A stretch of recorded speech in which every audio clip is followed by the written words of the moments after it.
ओम गंग गणपतये नमो नमः। श्रीमद्भागवत महापुराण पंचम स्कंद अथ विश्वाध्याय अन्य छह दीपों तथा लोकालोक पर्वत का वर्णन। श्री शुक्रवाच भाग एक। अतः परंग पलक्ष दीना प्रमाण लक्षण संस्थान तो वर्ष विभाग उपनते। श्री सुखदेव जी कहते, राजन, अपरिमाण लक्षण तथा स्थिति के अनुसार पलक्षादि अन्य द्वीपों के वर्ष विभाग का वर्णन किया जाता है। जिस प्रकार मेरु पर्वत जम्बू द्वीप से घिरा हुआ है, उसी प्रकार जम्बू द्वीप भी अपने ही समान परिमाण और विस्तार वाले खारे जल के समुद्र से परिवेष्टित है।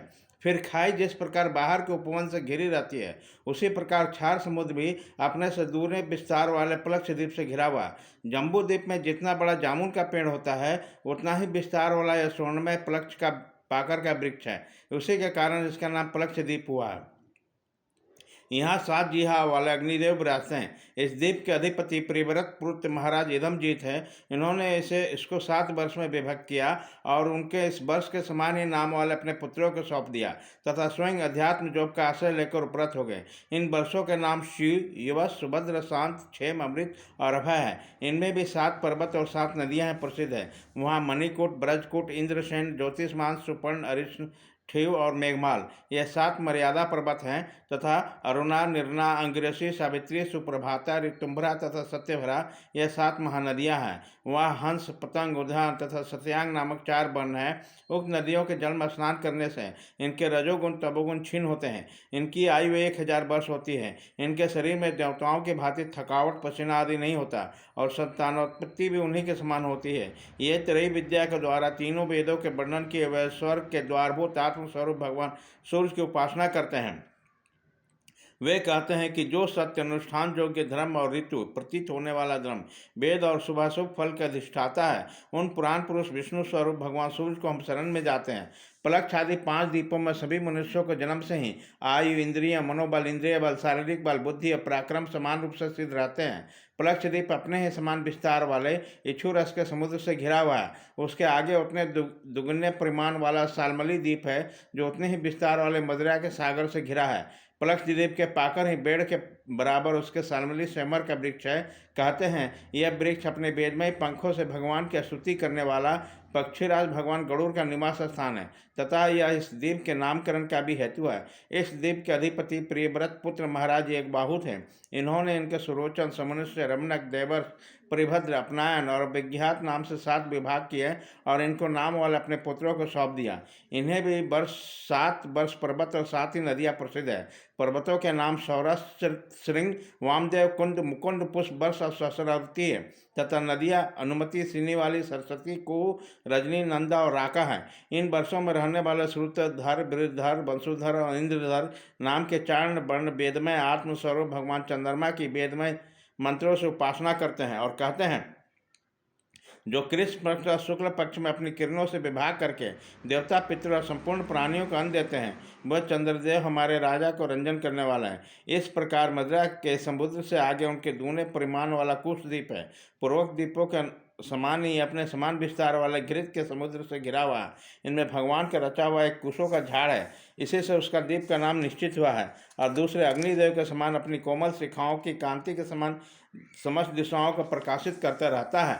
राजन, इस द्वीप के अधिपति प्रियव्रत रूप महाराज हिरण्यता थे। इन्होंने इसके 7 विभाग करके इन्होंने एक एक अपने 7 पुत्र वसु, वसुदान, ऋषि, नाभिगुप्त, सत्यव्रत, विवेक और वामदेव को दे दिया और स्वयं तप करने चले गए। उसकी सीमाओं को निश्चय करने वाला 7 पर्वत है और 7 ही नदियां हैं। पर्वतों के नाम चक्र, चतुर्सिंह, कपिल, चित्रकूट, देवनिक, उदर, रोमा, द्रविण है।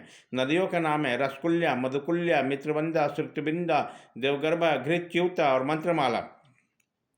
इनके जल में स्नान करके कुशदीप वासी कुशल, कोविद, अभिक्त और कुल के वर्णन के पुरुष अग्नि स्वरूप भगवान हरि का यज्ञ आदि क्रम कौशल के द्वारा पूजन करते हैं तथा इस प्रकार स्तुति करते हैं, अग्नि, आप परम ब्रह्म को साक्षात हवि पहुँचाने वाले हैं, अतः भगवान के अंगभूत देवताओं के यजन द्वारा आप उस परम पुरुष का ही जन करें। राजन, फिर घृत समुद्र से आगे उसके द्विगुण परिमाण वाला क्रौच द्वीप है। जिस प्रकार कुशद्वीप घृत समुद्र से घिरा है, उसी प्रकार ये अपने समान विस्तार वाले दूध के समुद्र से घिरा हुआ है। दूध के समान। यहाँ क्रोच नाम का एक बहुत बड़ा पर्वत है, उसी के कारण इसका नाम क्रोच द्वीप हुआ। पूर्व काल में श्री स्वामी कार्तिजेय के शस्त्र प्रहार से इसका कटिप प्रदेश और लता निकुंज आदि छत विक्षत हो गए थे, किंतु क्षीर समुद्र में सींचा जाकर और वरुण देव से सुरक्षित होकर यह फिर निर्भय हो गया।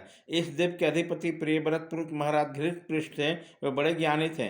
इन्होंने इसको 7 वर्षों में विभक्त कर उन्हीं के समान नाम वाले और 7 उत्तराधिकारी पुत्रों को नियुक्त किया और स्वयं संपूर्ण जीवों का अंतरात्मा परम मंगलमय कीर्तिशाली भगवान श्रीहरि के पावन पदार बिंदों की शरण ली।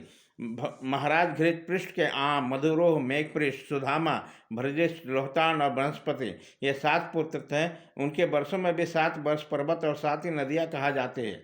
पर्वतों के नाम शुक्ल, वर्धमान, भोजन, उपबहिन, नंद, नंदन और सर्वतोभद्र है तथा नदियों के नाम है अभया, अमृतौघा, आर्जका, तीर्थवर्ती, वृत्तिरूपवती, पत्रीवती और शुक्ला। इनके पवित्र और निर्मल जल का सेवन करने वाले वहाँ के पुरुष ऋषभ, द्रविण और देवक नामक 4 वर्ण वाले निवासियों जल से भरी हुई अंजलि के द्वारा आपो देवता, जल के देवता को उपासना करते हैं और कहते हैं, हे जल के देवता, तुम्हें परमात्मा के सामर्थ्य प्राप्त है। तुम भू भवः और स्वः तीनों लोगों को पवित्र करने वाले हो, क्योंकि स्वरूप से ही तुम पापों को नाश करने वाले। हम अपने शरीर से तुम्हारा स्पर्श करते हैं, तुम हमारे अंगों को पवित्र करो।